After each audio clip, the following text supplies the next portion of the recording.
La vieille était campée sur son rocher. Elle regardait le soleil se fondre dans le vert de la mer, dans le bleu de l'hiver, dans le champ du mystère. C'est alors qu'apparut l'oiseau sans queue ni tête, qui gloussa devant la vieille. Elle lui tendit un perchoir qu'il refusa. Elle lui tendit une arête qu'il refusa. Elle lui tendit un mouchoir qu'il refusa.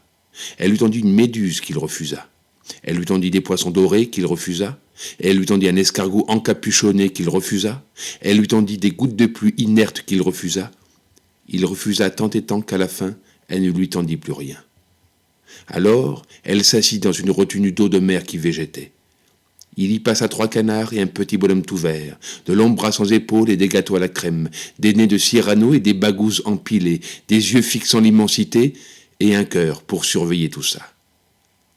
Elle s'assit, la tête dans ses jambes, dans son affreux désespoir, la tête tournée vers la terre.